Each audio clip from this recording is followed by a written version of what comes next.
Hello, with me here today I have two fuselages. The first on the top here being the standard from Flite. On the bottom is the shorter fuselage from eFoil Solutions. And I'm just wanting to do a quick comparison and review video on them. So I've put about 10 hours on the short fuselage now, and I've got to say it's one of those parts I wish I would have installed sooner, just like moving to smaller wings.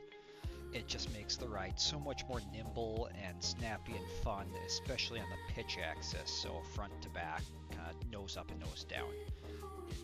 It's a lot easier and quicker to maneuver in that direction, and the yaw axis even gets sped up and loosened just slightly, but the biggest difference again is just the board gets loose, which for a lot of people that's exactly what they're going for, and they want a more reactive ride.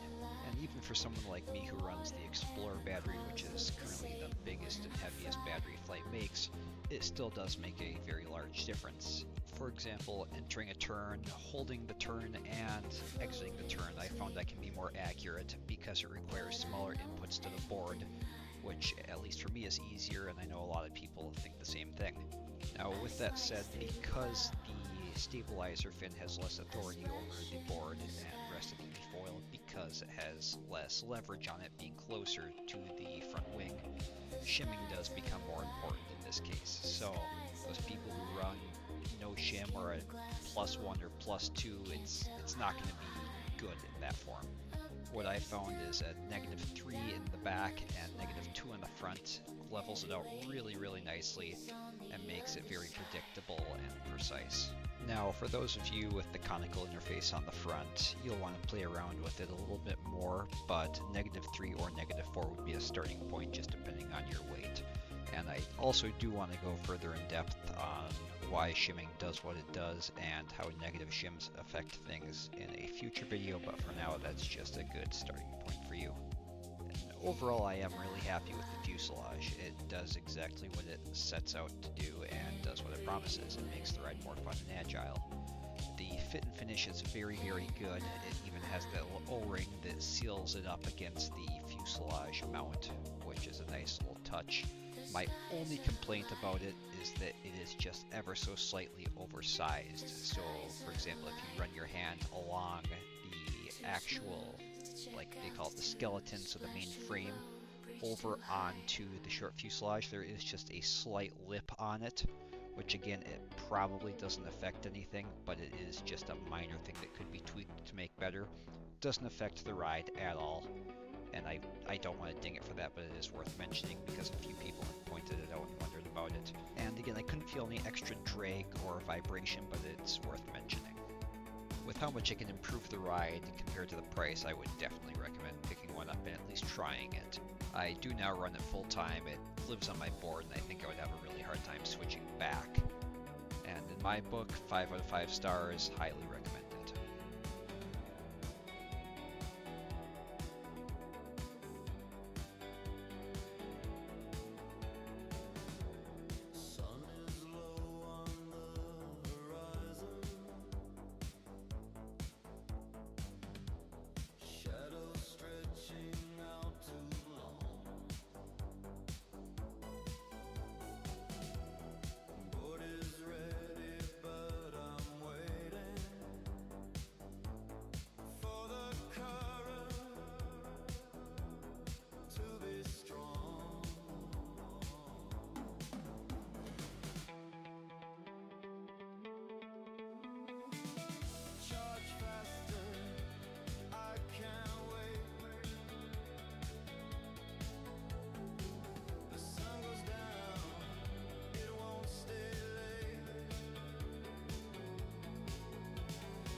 share.